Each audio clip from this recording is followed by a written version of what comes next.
Comunque sia, tanto per dirti... Scusa un attimo, c'è Alessandro che ti voleva chiedere una curiosità di Arturo che adoro e amo follemente, sapere se ti travesti anche per rimorchiare, non solo per fare la spesa. Beh, devo dire, l'ho fatto una volta sola.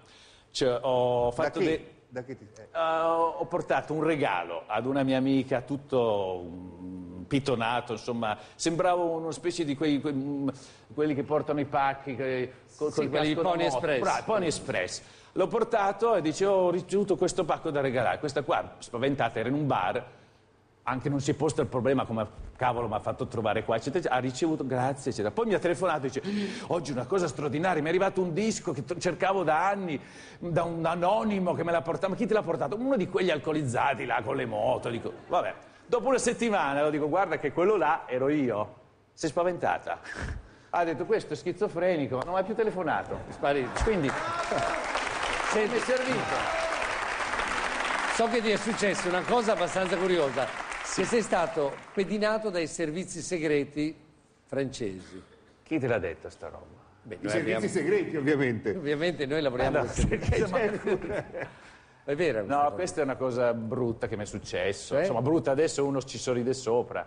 Quando uno dice vorrei diventare famoso, poi che tutto che bello ti invitano di qua di là, poi c'è sempre Ma perché ti hanno pedinato? rovescio della medaglia. È molto semplice. Una volta ero a Parigi, duravo lì da 3 o 4 anni in teatro, un mio amico in un'ambasciata, che lavora in un'ambasciata, mi chiamò. Dice: vediamoci Arturo, che bello, dai, ritrovarci, vediamoci nel mio ufficio. Dico: no, dimmi. No, vieni qui con insistenza. Dico: avrà un problema, vado a trovarlo. Mi fa, appena entro in ufficio, spegni il cellulare, spengo il cellulare, mi dice: senti, devo comunicarti una cosa. Non potrei, ma devo comunicartelo.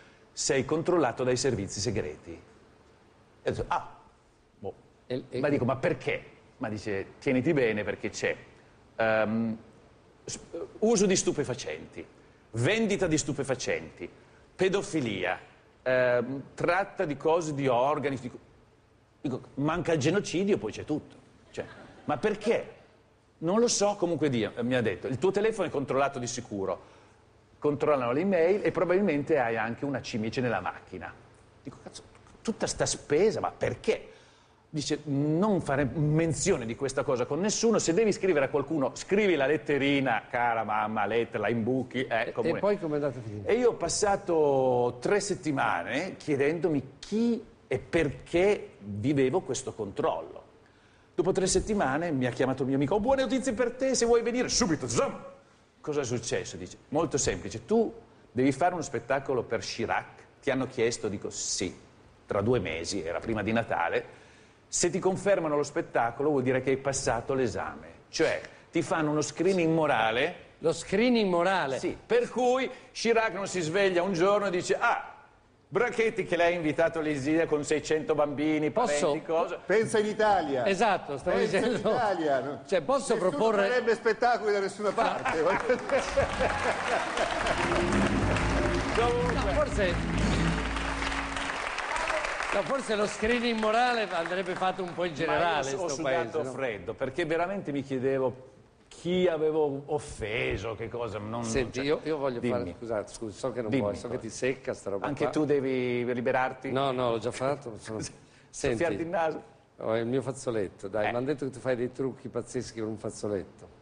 Chi te uno viene qua. Prendi il fazzoletto. Dai, sei Ma qui, ti sfrutto fino alla fine. È una cosa che non faccio mai, lo faccio solo al ristorante.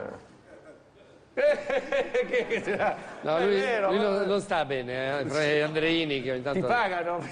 Vabbè, allora facciamo finta di essere un ristorante, Sì. Va così almeno. È una storia molto triste, la storia della mia vita. Io sono un fantasma. Sono nato in un fazzoletto, ecco che è partita la sol maggiore, ma senza telecomando. Sono nato in un fazzoletto di terra. Mia madre era una giovane contadina, mio padre un gitano andaluso. Fui subito affidato alle cure di una balia ciociara, la quale mi tenne con sé per poi abbandonarmi davanti a un convento di suore carmelitane. Le suore mi tennero con loro fino all'adolescenza, però naturalmente io non potevo rimanere per anni e anni, quindi con delle vecchie candele modellai un'arma sconosciuta e spaventando le suore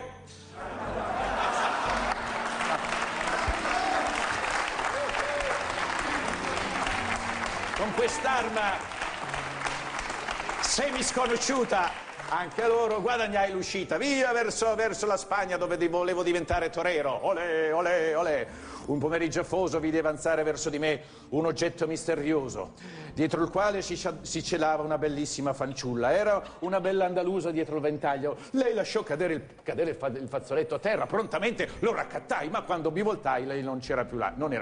Allora, il giorno dopo, per poterla ritrovare, era la Plaza de Toros, mi sono detto passerà sicuramente di qua. Mi comprai una cravatta nuova e con la cravatta nuova l'aspettai, ma ella non passò. Provò quindi a telefonarlo, pronta,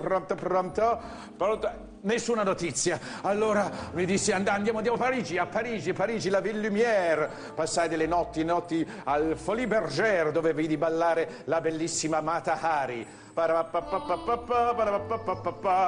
e aspetta, lei mi disse viens chez moi, je te fais voir ma chatte, eccetera. Arturo Brachetti, grazie. A tra poco The Show Must Go.